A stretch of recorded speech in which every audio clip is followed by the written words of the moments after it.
A primeira igreja bíblica de Araçatuba posta este vídeo para a edificação das pessoas que assistem, mas incentivamos você a sempre frequentar e participar do culto e ministérios em sua igreja local, seguindo a ordem de Hebreus 10, 25, que diz: "Não deixemos de congregar, como é costume de alguns.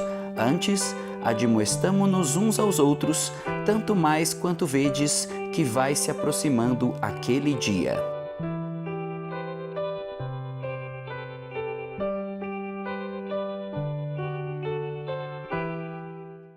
Os heróis da fé. Hebreus 11, versículos 5 e 6. Mesmo assentados, vamos ouvir a palavra de Deus. Pela fé, Enoque foi trasladado para não ver a morte. Não foi achado porque Deus o trasladara. Pois antes da sua trasladação obteve testemunho de haver agradado a Deus. De fato, sem fé é impossível agradar a Deus, porquanto é necessário que aquele que se aproxima de Deus creia que Ele existe e que se torna galardoador dos que o buscam. Hoje nós vamos estar tratando do segundo personagem. Primeiro foi Abel. E em ambos nós só demos o mesmo título, a vida de fé. Poderia para Enoque falar o andar de fé, porque realmente é a ênfase principal sobre Enoque. Mas esse capítulo 11 é o capítulo que traz para nós uma galeria dos heróis da fé. E iniciamos com Abel. Abel ofereceu mais excelente sacrifício do que Caim. Ele ofereceu um sacrifício de sangue que agradou ao Senhor.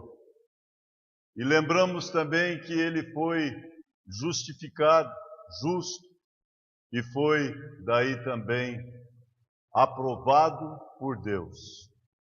E ainda temos outro aspecto importante que, até depois de morto, a vida de Abel ainda fala. Mas agora nós entramos em Enoque. Enoque andou com Deus. Só essa frase. Enoque andou com Deus. Andar com Deus é a mesma coisa que andar pela fé. Abel teve fé e adorou o Senhor. Adorou de maneira correta e a sua oferta subiu como aroma suave ao Senhor. Mas agora Enoque dá mais um passo além. Não só ele teve uma vida de fé, mas agora ele andou com Deus. Só temos duas vezes mencionado isso. Enoque andou com Deus e Deus para si o levou, e depois repete em Gênesis: Enoque andou com Deus. E a fé de Enoque é uma fé em ação. Eu creio que Enoque já tinha passado pela primeira parte do sacrifício. Não é possível você pensar em andar sem primeiro ter crido. E de fato, ele foi justificado também da mesma maneira que Abel. Ele foi justificado pela fé. Mas depois de ter tido encontrado com o Senhor pela fé, ele continuou andando com o Senhor. E é impressionante que ele andou com o Senhor durante 365 anos. Não é 365 dias, 365 anos. E o andar dele foi tão próximo com o Senhor que ele andou com o Senhor durante todo esse tempo e Deus para si o levou. Podemos imaginar que vida de intimidade que Enoque teve com o Senhor.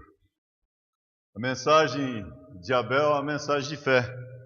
A mensagem de Enoque é também uma mensagem de fé, mas é também uma mensagem sobre o nosso dia a dia, o nosso caminhar. Ora, como recebestes a Cristo Jesus, o Senhor, assim andai nele. Nós começamos a vida cristã pela fé, mas nós temos que continuar também pela fé, caminhando. A fé verdadeira é totalmente fundamentada na confiança em Deus e em Sua palavra. Abel confiou em Deus, confiou na palavra de Deus. Enoque também confiou em Deus, confiou na palavra de Deus. Quando nós estudamos sobre Abel, nós vimos o aspecto excelente, o sacrifício excelente.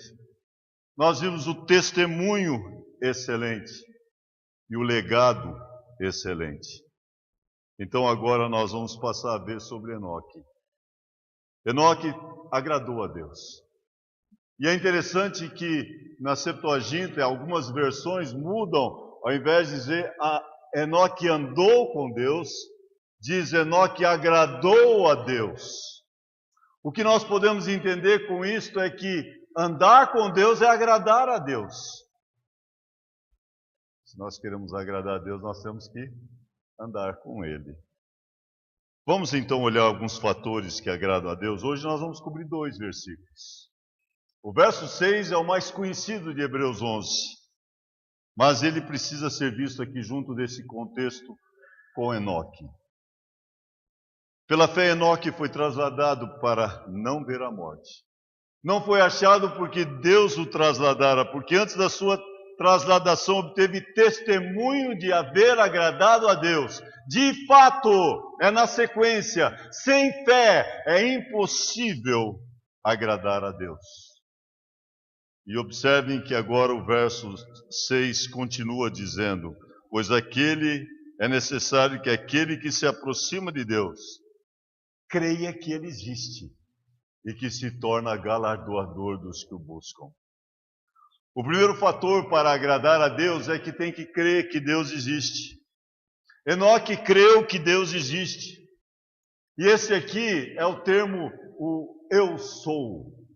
O grande eu sou. Deus sempre existiu, Ele não passou a existir. Ele sempre existiu, Ele é o alfa e o ômega, é o princípio e o fim. Enoque acreditou nesse Deus eterno. Nós sabemos que hoje tem tantos que estão descrendo em Deus, né? Não estão crendo ou dizem ser ateístas. Na verdade não tem ateísta mesmo, porque mesmo que ele afirma de boca para fora ser ateísta, eu sempre dou aquele exemplo do cara piloto de avião fazendo malabarismo, né, fazendo aquelas manobras e dando, e a pessoa dizia que era ateu, e quando ele começou a fazer aquilo, ele gritou: Senhor, socorro! Pois lá no coração de qualquer homem sempre tem o aspecto de saber que existe um Deus. Existem algumas provas filosóficas da existência de Deus. 2 semanas atrás nós tocamos rapidamente nessas provas. São provas que geralmente nós mencionamos que são fora da Bíblia. São provas que o homem, sem mesmo conhecer a palavra de Deus, pode ver o fato de Deus existir. Vou só recordar, são 4 as principais. A primeira prova é chamada cosmológico. Vem do cosmos, vem da criação. Pela fé entendemos que foi o universo criado pela palavra de Deus. E no argumento cosmológico, nós vemos que toda causa tem o seu efeito. E indo de efeito e causa, sempre vai chegar para uma causa inicial. E essa causa inicial, sabemos, é Deus. Então esse é o chamado argumento cosmológico.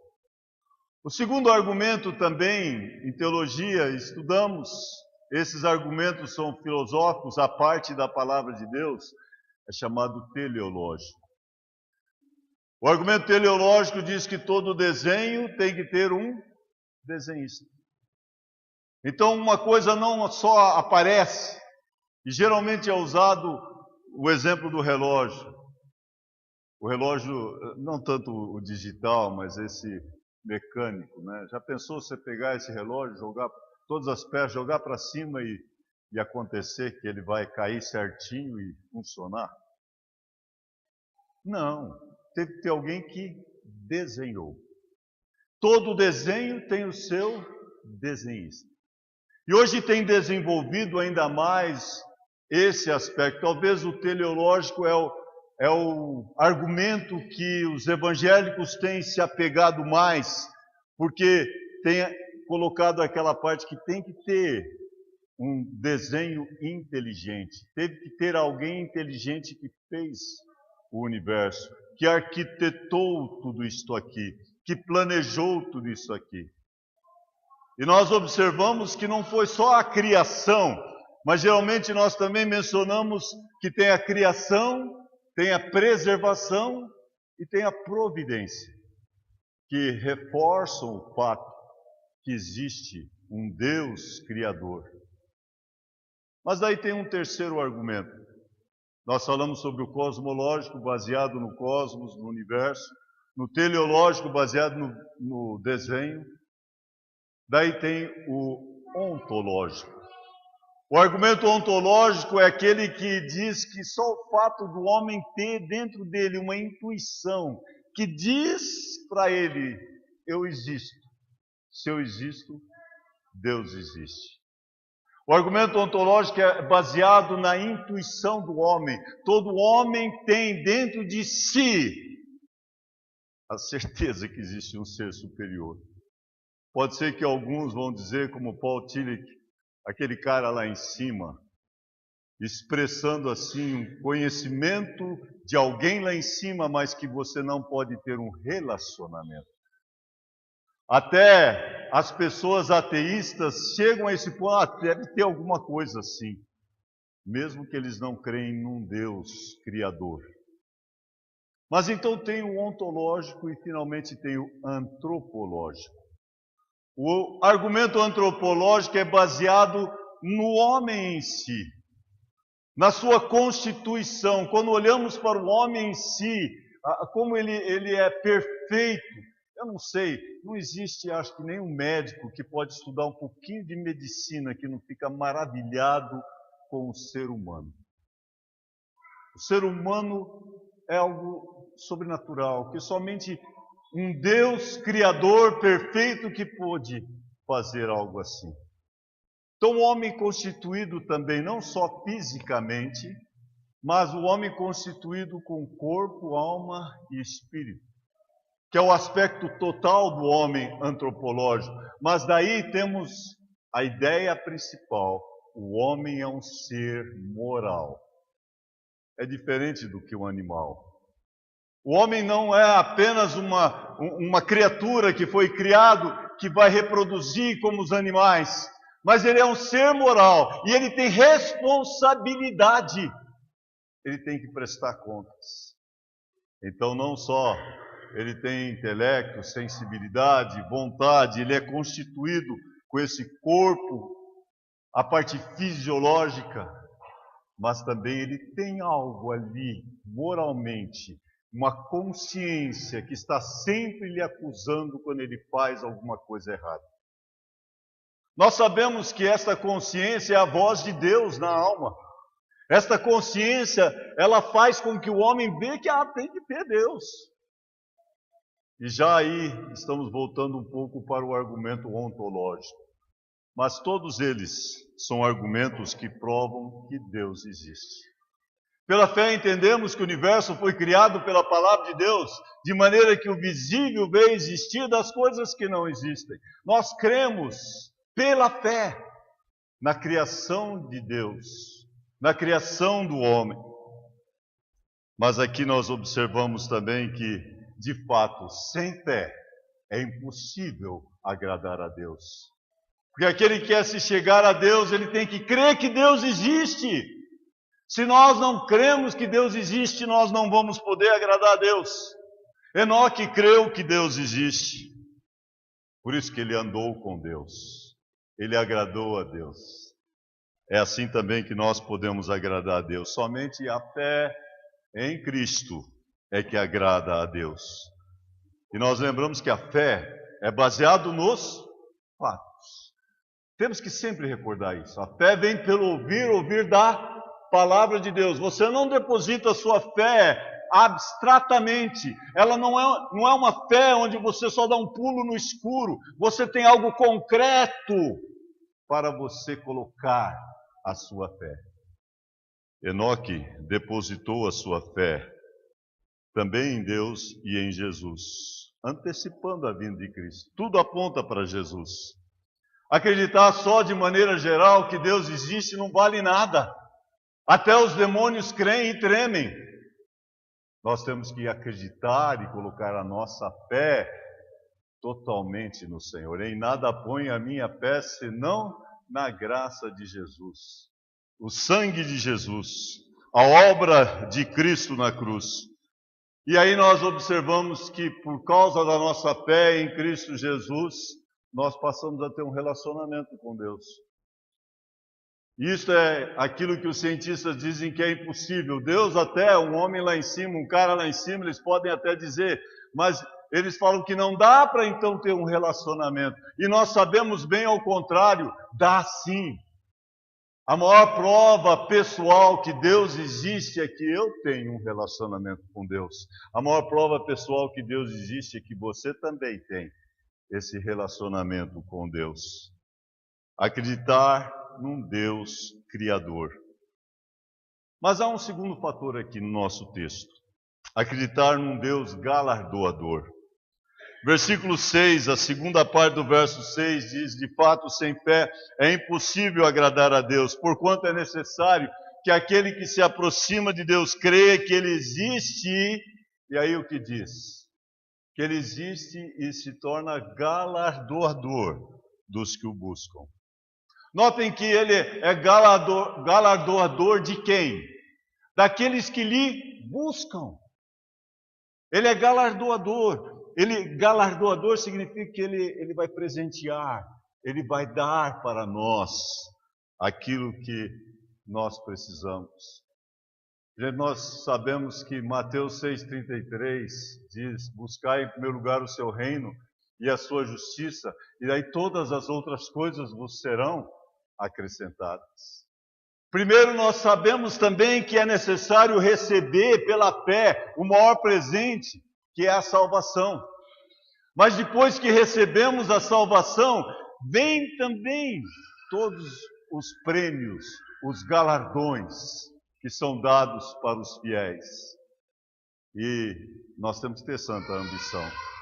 Nós devemos ter o desejo de receber os 5 galardões, ou as 5 coroas, né? A coroa da vida, a coroa da justiça, a coroa da alegria, a coroa da glória, e sempre eu deixo por último a mais difícil, a coroa incorruptível. Ele é galardoador dos que o buscam. Os que buscam a Deus sinceramente vão receber galardões por ter buscado o Senhor. Einstein disse que Deus existe, mas nós não podemos conhecê-lo. O que adianta entender que Deus existe, mas não poder conhecê-lo? Paulo disse: eu quero conhecer o Senhor. Meu maior desejo para o conhecer e o poder da sua ressurreição. No livro de Oséias nós encontramos aquele verso do qual nós cantamos o hino: conheçamos e prossigamos em conhecer a Deus. Nós não só conhecemos, mas nós podemos prosseguir em conhecer cada vez mais a Deus. É necessário nós buscarmos a Deus de todo o nosso coração.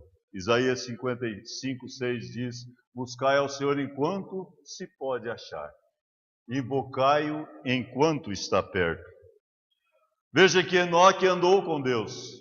Ele andou tão próximo, o tempo de comunhão com Deus foi tão maravilhoso, tão íntimo, que chegou uma hora, Deus para si o levou. Vocês podem imaginar? Enoque andando com Deus, de repente, já vai para o céu. Deus para si o levou. Conta a história de 2 nova-iorcanos, lá de Nova York, né? Chegaram no céu. Um era pastor e o outro era taxista. O taxista estava recebendo muitos galardões e o pastor ficou intrigado. Por que você está recebendo tantos galardões e eu não? Aí São Pedro, sempre vem São Pedro nessa história, né? Ele virou e falou assim: é o seguinte, quando você pregava lá na terra, Muitos dormiam na sua pregação. Mas lá em Nova York, quando esse taxista dirigia, não só todos ficavam acordados, mas todos clamavam a Deus. Realmente, nós temos que aprender a clamar ao Senhor. Ele é galardoador dos que o buscam. O maior galardão, irmãos, é gozar da presença do Senhor. Agora o Reginaldo gostou, né? O maior galardão é gozarmos da presença do Senhor. Amém? Nós temos esse privilégio. E o convite de Cristo é para vir a Ele e usufruir da intimidade com Ele. Nós temos o privilégio de ter essa intimidade com o Senhor. Vinde a mim todos estáis cansados e sobrecarregados, e eu vos aliviarei. Tomai sobre vós o meu jugo, que eu sou manso e humilde de coração. Aprendei de mim, que sou manso e humilde de coração. Realmente nós podemos lançar as nossas ansiedades no Senhor. Nós não precisamos andar com esse peso nas costas. Nós podemos tirar o peso, deixar aos pés da cruz. Então nós vemos que temos que acreditar num Deus que é Criador. Mas nós também temos que acreditar que Deus é galardoador. E por fim, Deus também é aperfeiçoador. Verso 5, ainda falando sobre a descrição de Enoque, nós voltamos, que falamos mais do 6, mas voltando para o 5, diz: pela fé, Enoque foi trasladado para não ver a morte. E não foi achado porque Deus o trasladara. Que antes da sua trasladação, recebeu o quê? Antes da sua trasladação, obteve testemunho de haver agradado a Deus. Agradar a Deus. Esse deve ser o nosso desejo principal. Hoje no nosso estudo de manhã nós estávamos falando sobre obediência. E sabe, irmãos, o que agrada a Deus é ser obediente a Deus.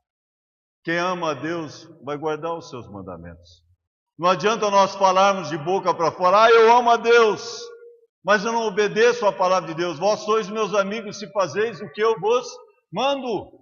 Nós temos que amar a Deus provando através da nossa vida, amando a Deus, guardando a sua palavra, seguindo a tua palavra.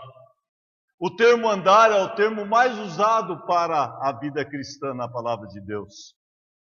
O livro de Efésios está repleto de expressões sobre o andar. Fala sobre o andar no passado e depois fala sobre o andar novo no presente. Falando sobre o passado, ele diz que nós no passado andávamos segundo a carne, segundo o mundo, segundo Satanás. Mas daí fala sobre o novo andar, o andar com Cristo. Vós não sois assim, tem deixado as coisas para trás. E agora seguiste um novo andar com Jesus, um andar em amor, um andar de sabedoria, andar remindo o tempo. E assim vai, o livro de Efésios repete tantas e tantas vezes a importância de andarmos. Nós temos dificuldade de andar um dia com Deus, né? A gente se distrai com tantas coisas. Enoque andou 365 dias também e 365 anos. Nosso desejo deve ser de agradar a Deus, andar com Deus. Andar com Deus significa, eu tenho alguns significados, eu não coloquei ali, mas significa em primeiro lugar comunhão com Deus. Amós 3:3 diz: andarão dois juntos se não houver entre eles acordo. Andar com Deus significa comunhão com Deus. Não existe meio de andar com Deus se você está em pecado. Se andarmos na luz como Ele na luz está, mantemos comunhão uns com os outros. Mantemos comunhão com Deus e uns com os outros. Então andar com Deus significa estar com a sua vida reconciliada com Deus, seus pecados perdoados. Você pode ainda acontecer de sujar os pés no caminho nesse andar, mas você precisa aprender que toda vez que suja, a expressão é confessar. Se confessarmos nossos pecados, Ele é fiel e justo para nos perdoar os pecados e nos purificar de toda injustiça. Nós não precisamos do banho completo. Lembra que Jesus falou para Pedro, não precisa o banho completo, porque nós já fomos lavados, santificados, justificados, mas ainda tem a sujeira nos pés. E a sujeira nos pés precisa ser limpa. Nós temos que lavar constantemente, confessar os nossos pecados, andar em comunhão com o Senhor. Segundo aspecto do andar é a identificação. Quando andamos com o Senhor, nós nos identificamos com o Senhor. Eu toda manhã gosto de andar com meus cachorros, mas eu não me identifico com os meus cachorros. Eu não saio latindo com as galinhas. Eu não tenho uma identidade com eles. Eu gosto muito dos meus cachorros, mas eu nunca orei junto com os meus cachorros. Nunca cantei junto com os meus cachorros.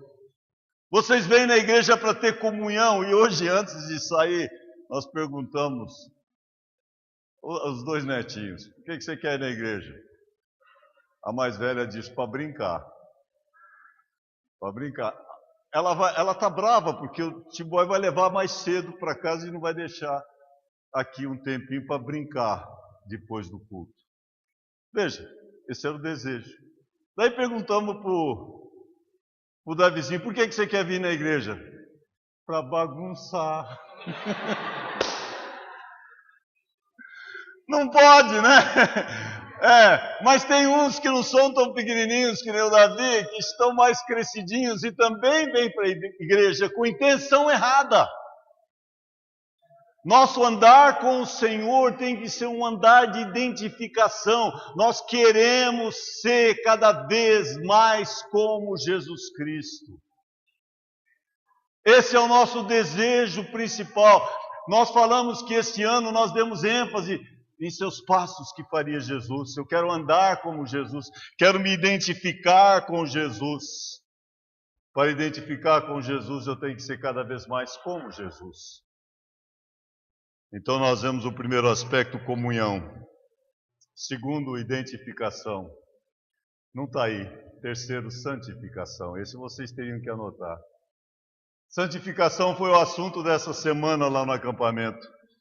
Eu vou dizer para vocês, eu tenho um prazer tão grande de ensinar. Essa semana foi maravilhosa para mim, podendo ensinar aqueles adolescentes. E ver que eles tinham interesse. Porque tem vezes que você ensina os adolescentes e... Outro dia eu peguei só a classe do Américo e fiquei com eles tentando ensinar. Estava tão difícil a atenção. Depois eu fiquei até frustrado. Será que eles aprenderam alguma coisa? Porque eles só ficavam conversando de si, falavam uma coisa. Mas essa semana foi diferente. Achei que prestavam atenção. Não sei se foi o assunto que ajudou. Mas é tão bom quando pessoas prestam atenção. Quando querem aprender da palavra de Deus. E o assunto de santificação não é só para os jovens, só para os adolescentes. Todos nós precisamos viver uma vida de santificação. Esta é a vontade de Deus, a vossa santificação, sem a qual nós vemos também em Hebreus 12, 14. Ninguém verá a Deus. Ninguém vai ver a Deus se não tiver uma vida de santificação. E eu quero dizer o seguinte, se você não tem o desejo de santificar, talvez você nunca aceitou a Jesus. Porque o verdadeiro cristão vai ter o desejo no seu coração de ter uma vida cada vez mais santa, mais como Jesus. Mas finalmente, a quarta palavra que eu tenho aqui em relação ao andar é dedicação. Pronto a fazer a vontade de Deus, custe o que custar. Aqui estou, Senhor, para fazer a tua vontade. É assim que o salmista disse no Salmo 40, assim que nós também devemos estar dizendo, Senhor, eu quero fazer a tua vontade. Cada manhã, quando nós oramos, quando nós lemos a palavra, nós devemos ter esse desejo em nosso coração. Dispõe-me o coração para temer o seu nome. Eu quero fazer a tua vontade. Se desviares para a direita, se desviares para a esquerda, os teus ouvidos ouvirão atrás de ti uma voz dizendo, esse é o caminho, andai por ele. Você quer seguir? Você quer saber a vontade do Senhor? Está aqui. A palavra de Deus é a nossa bússola, é a nossa orientação. E na medida que nós somos transformados de glória em glória na imagem de Cristo e conhecemos a palavra de Deus, porque é só através da palavra de Deus é que nós vamos ser transformados. Então vamos ter uma vida dedicada ao Senhor. Vamos poder andar com o Senhor. E eu não digo que você vai ser arrebatado, não. Acho que Enoque foi um exemplo para nós, Elias também, mas não está acontecendo hoje, pessoas sendo levadas, né? Mas nós que sabemos que Enoque também é para nós um exemplo de arrebatamento. Por quê? Enoque andou com Deus e ele foi trasladado. No arrebatamento é isso que vai acontecer. Cristo vai voltar e nós seremos trasladados. Encontraremos com o Senhor nos ares. E assim estaremos para sempre com o Senhor. Andar com Deus significa comunhão. Andar com Deus significa identificação. Andar com Deus significa santificação. E finalmente andar com Deus significa dedicação. Você está andando com Deus? Meu pai cantava um corinho sempre que eu gostava, andando com Cristo, andando cada dia, andando com alegria, andando com Cristo, meu Salvador. Nós temos que andar assim, com alegria, com prazer, na companhia do nosso Mestre, na companhia do Senhor, na presença de Jesus. Como que temos esta alegria? O segundo exemplo de fé é o exemplo de Enoque. Enoque andou com Deus e Deus para si o levou. Ele acreditou num Deus que é, vamos ver se vocês lembram dos 3 fatores, um Deus que é criador. Segundo, ele acreditou num Deus que é galardoador. E acreditou num Deus que é aperfeiçoador. Quero terminar só explicando, eu pus aqui a palavra Maranata. Maranata é uma expressão, e eu não sabia, siríaca, que significa, o significado nós sabemos, vem Senhor Jesus. O escritor de hinos, Horácio Bonar, disse, estar preparado para o último momento significa estar preparado todo momento. O crente precisa estar com as malas prontas para a partida, a qualquer momento. Maranata, ora vem, Senhor Jesus. Qualquer momento Cristo vai voltar. E a volta de Cristo, que efeito que isso vai ter em sua vida? Eu não coloquei ali, mas tenho aqui alguns efeitos, rapidamente para concluir. Primeiro, a purificação. Aquele que realmente ama a volta de Cristo, 1 João 3,2 diz, amados, agora somos filhos de Deus, ainda não se manifestou o que havemos de ser. Sabemos que quando Ele se manifestar, seremos semelhantes a Ele, porque havemos de vê-lo como Ele é. E todo que nele tem esta esperança se purifica. Nós vamos ser semelhantes a Jesus e todos os que têm essa esperança na volta de Cristo vão ser purificados. A volta de Cristo deve fazer com que nós tenhamos purificação. A volta de Cristo vai fazer com que nós tenhamos moderação. Em Filipenses 4:5 diz que a vossa moderação seja conhecida de todos os homens, perto está o Senhor. E nós podemos entender se perto está o Senhor de 2 aspectos. Primeiro aspecto, perto Ele está do meu lado, nós estamos invariavelmente na presença do Senhor. Mas outro aspecto é também perto está o Senhor, para voltar, para buscar a sua igreja. Nós temos que estar preparados. Também nós lembramos que a volta de Cristo, o arrebatamento, é para a nossa consolação. Naquela descrição de 1 Tessalonicenses 4, 16 e 17, portanto o Senhor mesmo, dada a sua palavra de ordem, ouvida a voz do arcanjo, ressoado a trombeta de Deus, descerá dos céus, e os mortos em Cristo ressuscitarão primeiro. Depois nós, os vivos, os que ficarmos, seremos arrebatados para o encontro do Senhor nos ares, e assim estaremos para sempre com o Senhor. Qual é a última frase? Consolai-vos pois, uns aos outros com estas palavras. A volta de Cristo deve trazer para nós consolação. Mas também a volta de Cristo deve fazer com que haja em nós uma transformação, porque nós vamos ser transformados um dia, mas nós temos que ser transformados cada dia. E Ele vai transformar esse corpo de humilhação para ser semelhante ao seu corpo glorioso. Nós seremos iguais a Jesus. E nós queremos aqui na terra ser o mais iguais a Jesus que podemos, na medida que vamos sendo transformados de glória em glória na sua própria imagem. Mas a última consideração em relação à volta de Cristo tem a ver com a proclamação. E eu queria que vocês olhassem nesse texto comigo e vou finalizar com ele, 2 Timóteo 4, 2 e 3. Normalmente nós citamos bastante o versículo 2. Prega a palavra, insta, quer seja oportuno, quer não. Corrige, repreende, exorta com toda a longanimidade e doutrina. Estou escutando páginas ainda. Amém? Chegaram lá? Chegaram lá. Por quê? Versículo 3 diz: haverá tempo em que não suportarão a sã doutrina.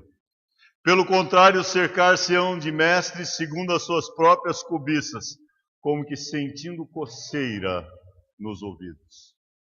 Irmãos, nós já estamos nesse tempo.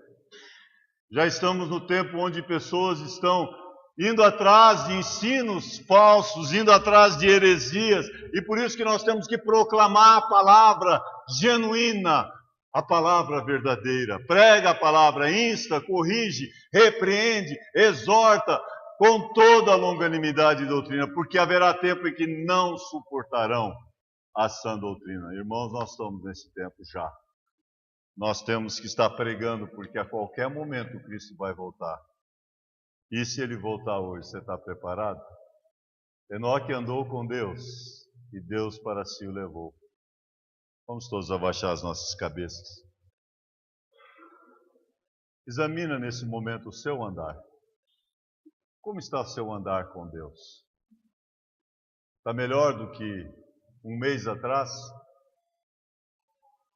Você está andando mais perto do Senhor? Você está tendo mais intimidade com Deus? Eu espero que sim. Espero que vocês, irmãos, possam estar crescendo no seu andar com o Senhor. O desejo do Senhor é que não só recebamos Ele como Salvador, mas que Ele seja o Senhor de nossa vida, do nosso andar, do nosso caminhar, do nosso dia a dia. Ora, como recebestes a Cristo Jesus, o Senhor, assim andai nele.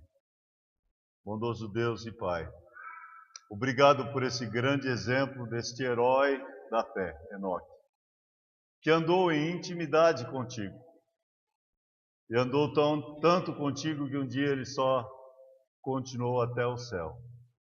E Pai, nós podemos dizer que a mesma coisa vai acontecer conosco, porque nós cremos em Cristo como Salvador. Mas tantas vezes nós não estamos andando em comunhão com o Senhor.